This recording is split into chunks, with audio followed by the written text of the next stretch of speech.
Okay, let's dive in. We've got something pretty unusual today. It's left typical Intel history, more like classified military metaphysics. That's a good way to put it. We're looking at a document called Analysis and Assessment of Gateway Process. It's declassified, U.S. Army and CIA, from back in June '83. Right, and the mission behind this paper is just staggering. It really is. They were tasked with analyzing the Monroe Institute's Gateway experience. That's a whole training system. And the goal wasn't just self-help, was it? Not at all. They wanted to use physics, quantum mechanics, stuff like that, to scientifically back up achieving altered states of consciousness. You mean like out-of-body experiences? Exactly. OBEs, and even time-space transcendence, all for intelligence gathering. Wow. Okay. So basically turning physics into a tool for psychic spying. That's wild. Pretty much. And you have to wonder how the author, Lieutenant Colonel Wayne McConnell, even got this approved. Yeah, you can't just pitch exploring the spirit world to the Pentagon, right? Right. But McConnell was smart about it. He knew the stigma. So he packaged it differently. He deliberately avoided anything that sounded, occult or dogmatic. He brought in people like Itzhak Bentov, a biomedical engineer. Ah, grounding it in science? Exactly. Using terms like frequency following response, things that sounded rigorous, even if the ideas themselves were way out there. Okay, so they needed a scientific-sounding key to unlock the mind. Yeah. And the first problem they identified, it's basically information overload, isn't it? That's the core issue they saw. Our left brain, the logical verbal side, it's like a bouncer. Constantly filtering. Relentlessly. It screens out all the intuitive, holistic stuff coming from the right brain. So we're only getting a tiny slice of reality. And Gateway's answer to get past that bouncer is this technique, Hemisync. Hemisync, yeah. Short for hemisphere synchronization. It's a training system Designed to do what, exactly? to basically boost the power and focus of your brainwaves, make them more coherent, using sound. Specifically, something called the frequency following response. The brain likes to mimic rhythms it hears and binaural beats. Okay, let's unpack the binaural beats, because the report is really specific here. They talk about playing different frequencies in each ear. Right, like, say, 100 hertz in one ear, 104 in the other. Your brain doesn't just hear those two tones separately. It hears the difference. Exactly. It calculates that 4 hertz difference and starts to resonate at that frequency. And 4 hertz is theta. Theta waves, the kind you get in deep relaxation meditation right on the edge of sleep. So this trick, it forces both sides of the brain to lock onto the same frequency. The frequency the trainers want. Precisely. It's a way to induce that synchronized state.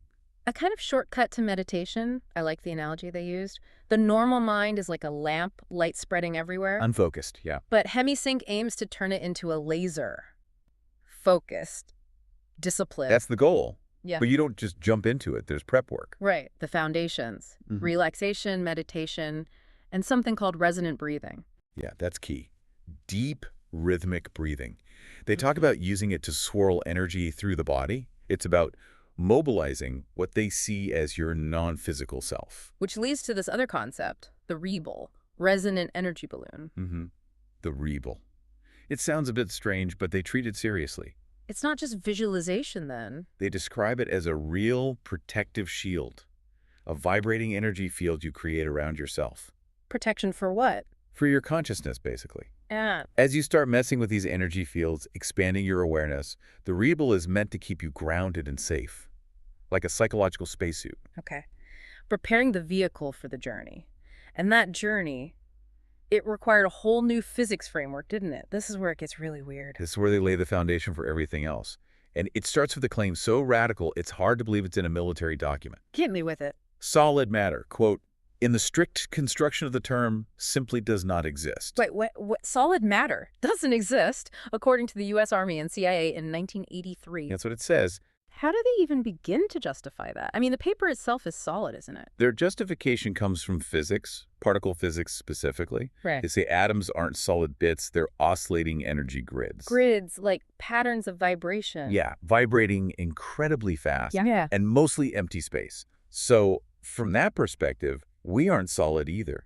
Human consciousness itself is just an extraordinarily complex system of energy fields. So we're just energy patterns vibrating. That feels solid to us, but it's not fundamentally real in that way. That's the idea. Uh, We perceive solidity because our own energy vibrates at a certain rate relative to other energy. okay. And they use that radio analogy for the brain, right? Exactly. Our brain filters out almost everything. The universe is buzzing with energy frequencies like radio waves. But we only tune into a very narrow band. Right. The band that creates what we call physical reality. That filtering is what creates the illusion of solidity. Okay, my brain's starting to hurt. So if it's all energy fields, Yeah. how do they conceptualize the universe itself? They lean hard on the holographic principle. This comes from physicists like Carl Pribram and David Bohm.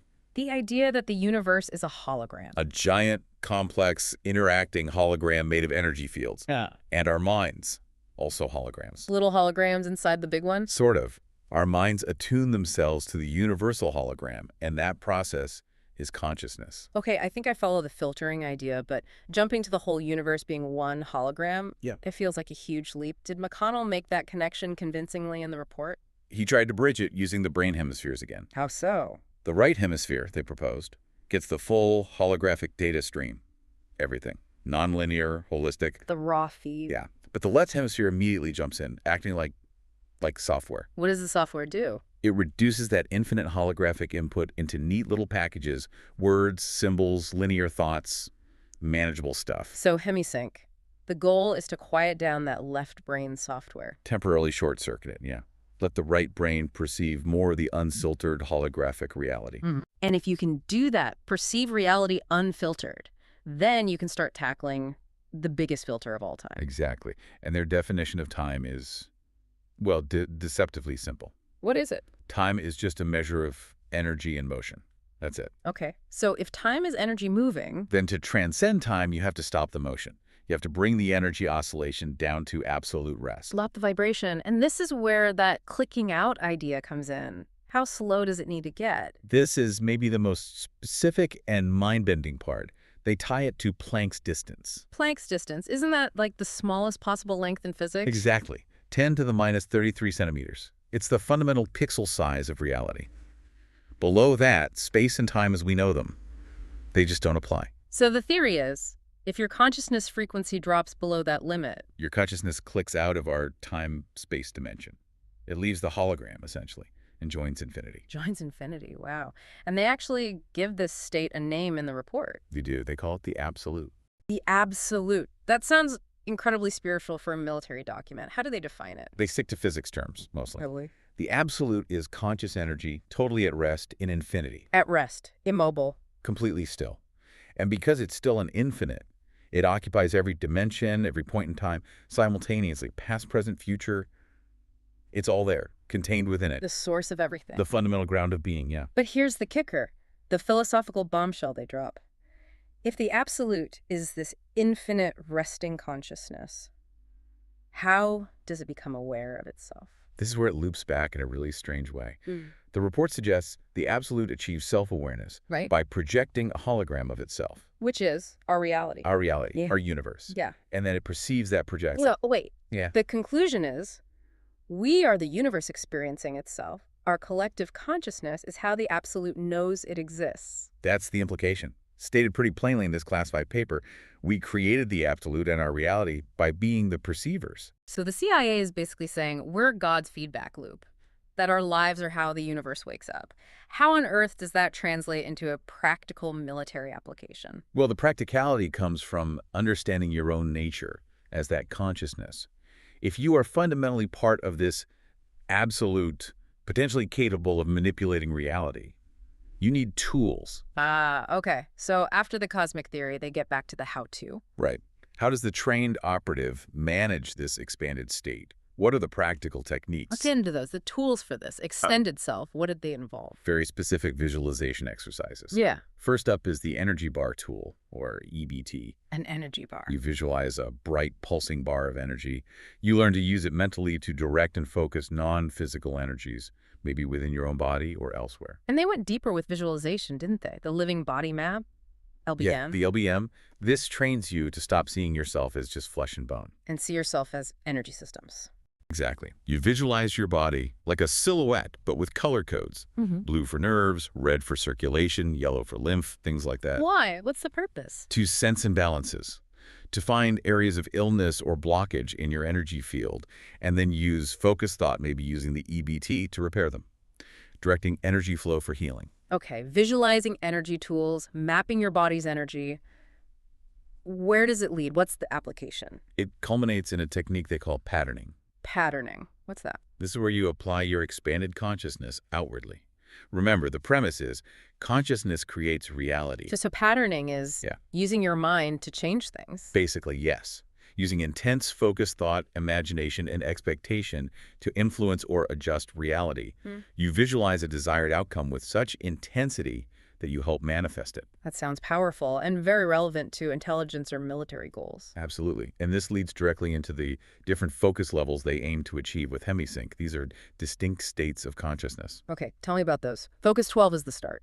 Focus 12 is described as expanded awareness, kind of the baseline state beyond normal waking consciousness, getting comfortable operating outside the usual limits. But the intel gathering starts later, Yeah. like Focus 15. Right. Focus 15 is specifically described as accessing the past. Accessing the past, you mean like viewing historical events? Or at least accessing the energy patterns, the records of the past. Think about verifying intelligence without documents or witnesses, just looking back. Wow, mental time travel for espionage. That's Yeah. something else. What about Focus 21? Focus 21 is even more ambitious. It's described as reaching the future boundary, peeking ahead in time-space, Seeing the future. Okay. and the ultimate state for intel gathering. That would be the out-of-body experience, the OBE. Getting your consciousness fully detached from your physical body. Exactly. To travel, observe, collect information without physical limitations.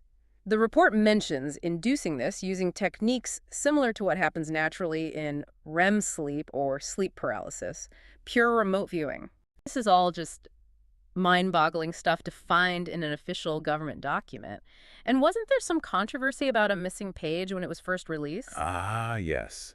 The famous page 25. It wasn't in the initial Freedom of Information Act release. But it surfaced later. It did, and it really tied together the whole philosophical side of the report. What did it say? Essentially, page 25 states that the gateway process scientifically confirms what ancient mystics and many religions have been saying for millennia. Which is? That the purpose of life, of individual existence, is to gain experience and knowledge, to learn, And then what? and then return that knowledge to the universal consciousness, the absolute, to realize you're part of this ultimate unity and achieve freedom from the cycle of individual lives, which it calls a prison. So, a CIR Army report concludes life's purpose is spiritual enlightenment and merging with the cosmic oneness. The irony is thick. It's deeply paradoxical, especially when you put that message next to the explicit warning McConnell included for his superiors. There was a specific warning.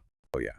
He warned that the military needed to be ready for encounters with intelligent, non-corporeal energy forms, beings from beyond our time-space. Other conscious entities in these dimensions. That's what he implied.